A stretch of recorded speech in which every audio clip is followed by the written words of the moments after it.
Hey guys, Brian Goes Blue. And Coco too. Backing up another movie trip vlog for you tonight. And tonight we're seeing Back to Black. Back to Black. The story of Amy Winehouse. Yes. The what? The sad but cautionary tale. Yeah. The tragic story of Amy Winehouse. I keep wanting to call it Back in Black, but that would be AC/DC. Back in Black. That'd be a good name for their biopic if they made one. Right? Yeah. Yeah. We're really close to time. I have a lot that I would like to talk about Amy Winehouse. I almost said huge fan. A big fan back in the day. I mean, there was a time when people, our age or whatever, really enjoyed her music when she got big. She had like a lot of hits. So, or at least one that everybody knew. Right. Or a couple. So yeah, it's really sad that she left us so soon. I'm really excited to hear more about her story and see where they go with this. Yeah, hopefully they do it justice. We'll see. I mean, yeah, you said you didn't hear super great things. Yeah, I mean, we'll see. But that really doesn't mean anything to us because a lot of people hated on the Whitney one too, but we like that. Yeah, that was good. Yeah, it really just depends on your preference of if you liked the artist or if you cared or what have you. But yeah, we got some food. Got some McDonald's. Yeah. Feeling a little under the weather. Kind of got the spooky crud a little bit. Spooky crud. But I'm okay. I'll be alright. Yeah.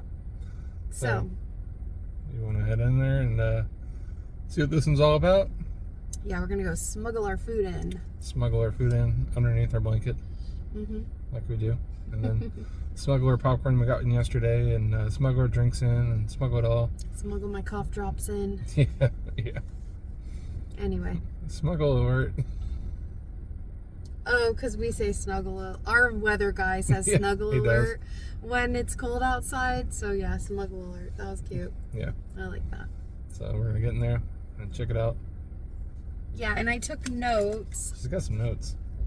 I took notes today and I watched some sad video. We'll talk about that later. Yeah. But I'm going to leave these kind of out so that I don't forget about what I wrote about. Yeah. So yeah, come along with us. Come hither. Past the trees, the AMCs, we go. So yeah. We've seen quite a bit of musical biopics in the last few years. Bohemian Rhapsody. Bohemian Rhapsody Coco still has to see. Oh, yes. What's another good one? Oh, the Elton John one. Elton John, Rocket Man. We haven't seen that one either. I haven't seen that one either. Neither one of us saw that one. There's gonna be one I forget and I'm gonna be mad later because I know I've seen it a lot. Oh, Elvis. Elvis, yeah, that was good. That one was good. I like that one. Whitney Houston, you mentioned already. Whitney Houston, yeah. I don't know. They're kind of cool to watch. Somebody else portray the character.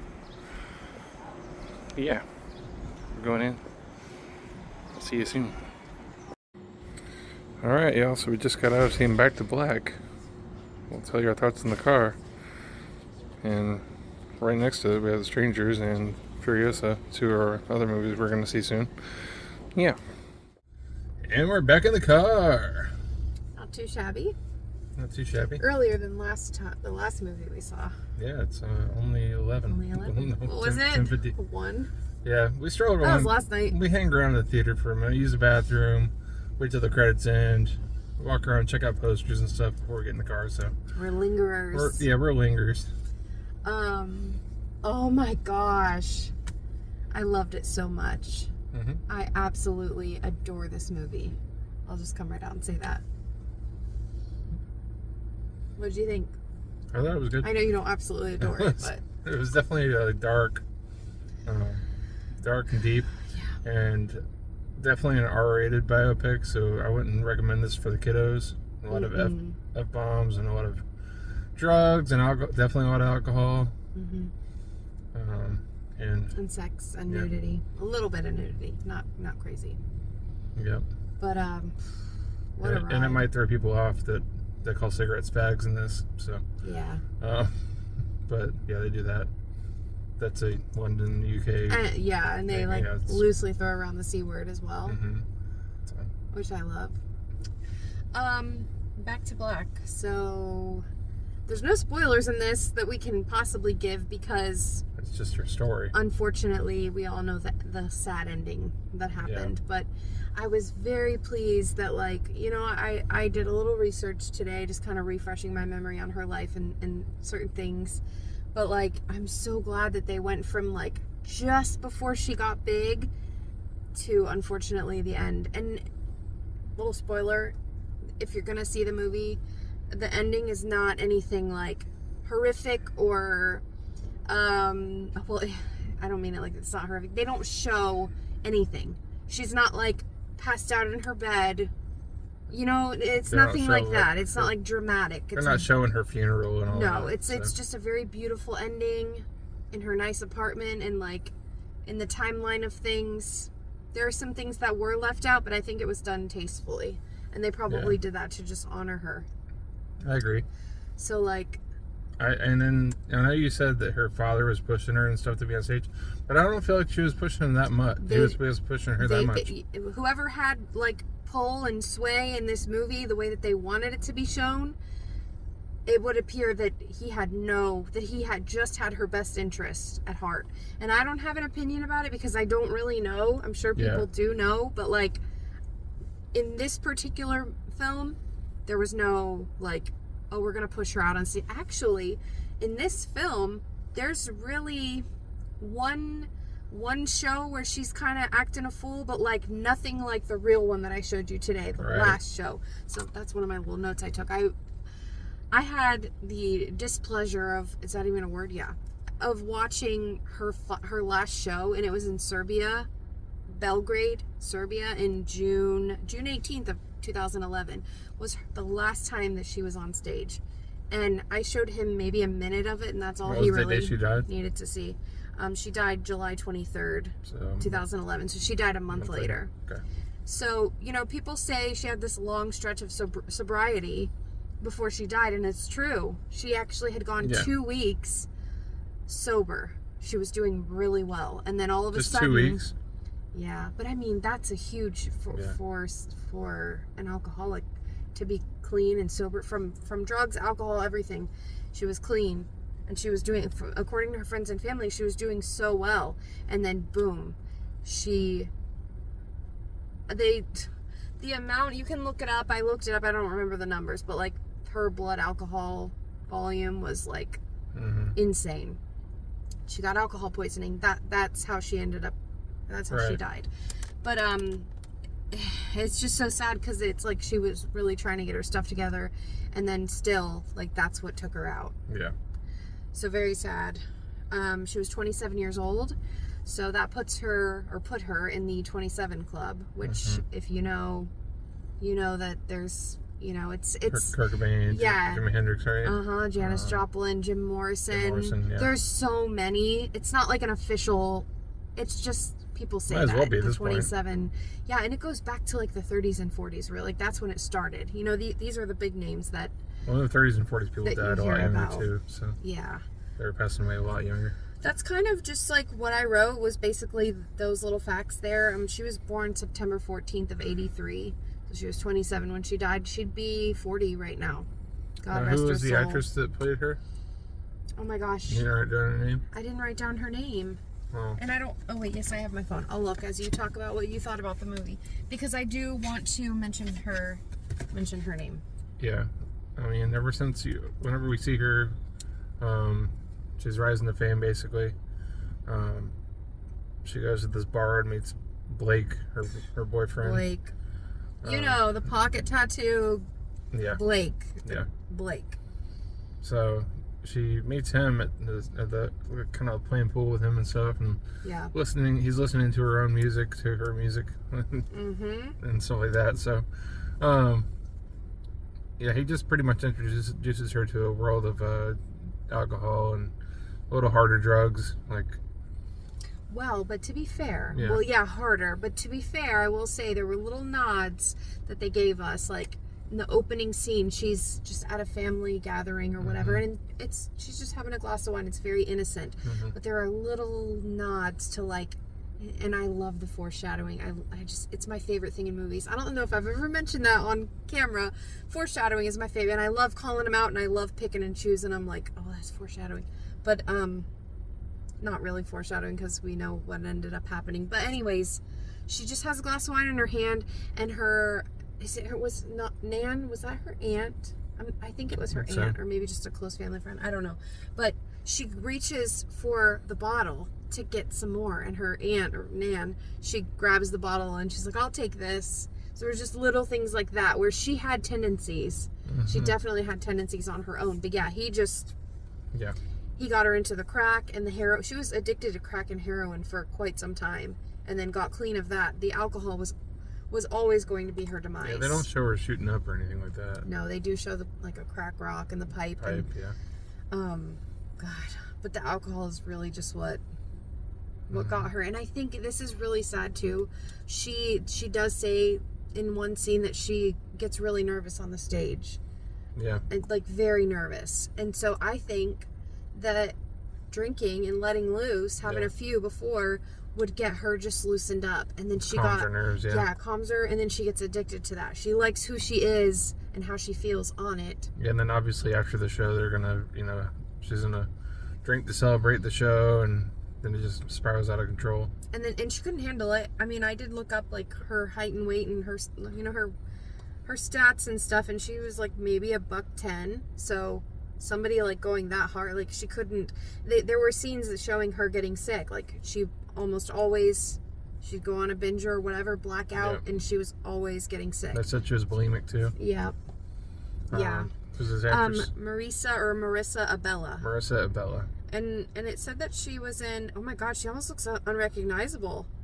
Like she did an amazing job playing Amy Winehouse, portraying Amy Winehouse. I didn't see in the credits if she was singing the songs or not.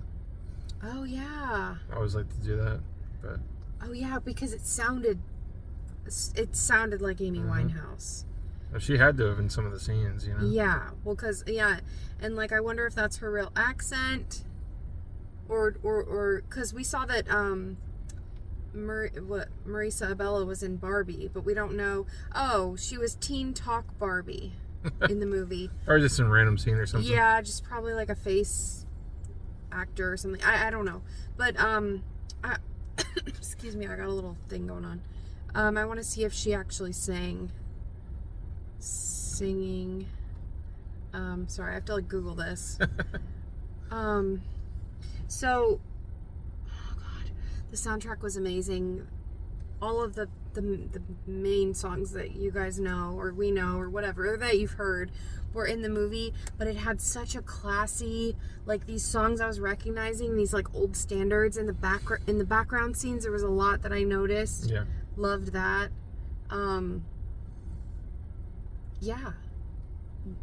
They didn't, like how I told you, the guy Nick, I don't know his last name, he pretty much like discovered her, sort of thing. Yeah. And then she dropped him. Because she said, I ain't no fucking Spice Girl. So they wanted her to improve her stage performance and lose the guitar. Well, she dropped him when Back to Black came and got big, and then she got this guy Ray, and allegedly Ray and her father are the ones that were pushing her on stage. The way you see her, a hot mess, drunk and whatever, like the last show, like that's what wasn't shown in the movie. But I don't know what of that is true or not. I mean, I think it's valid because somebody let her get on stage like that. She desperately needed help. I mean, she's like holding her arms like this and like self-soothing, and just they don't show it that much in the movie like that. No, it's really the downfall, like the bad. There's like bad in this, but it's not like that intense. I was a little surprised. They kept it very light and surface, which, yes, she really sings in the film. Cool. That's really cool. I love that. Yeah, she did a fantastic job. They did hair and makeup and a lot of hand stuff going on here. They did a great job, like with the outfits and the hair and the makeup, everything. It's a lot of hair up there. And the tattoos.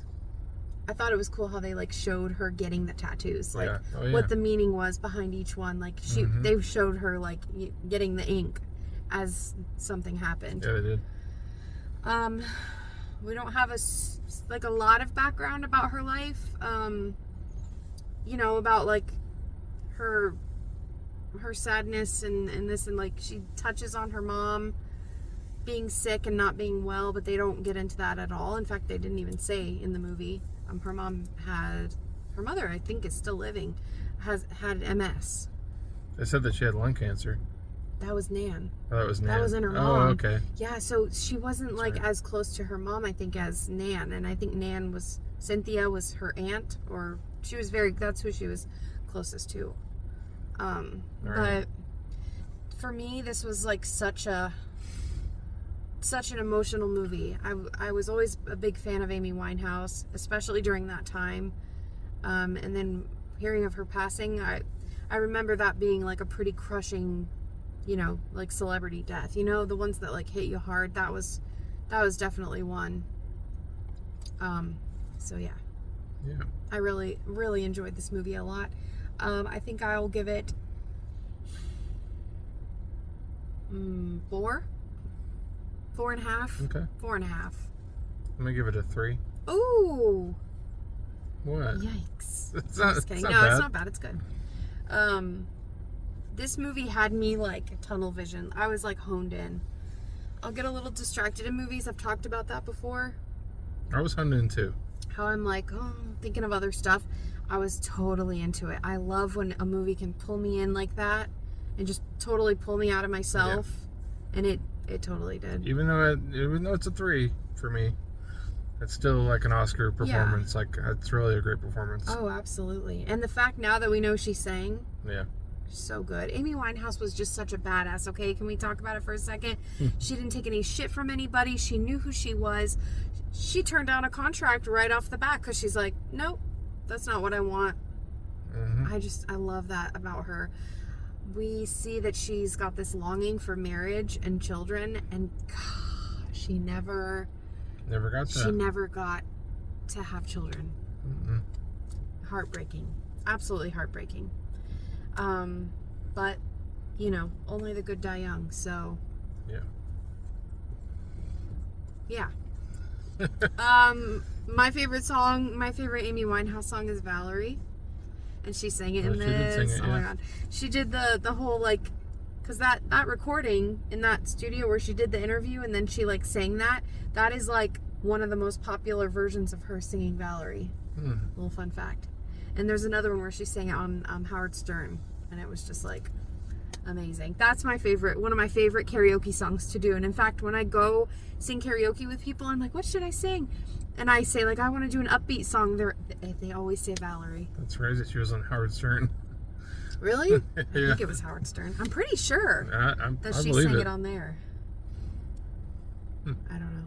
But when I see a movie like this about a singer, I get super inspired. And I'm not going to get into the whole thing, but, like, I've had a really...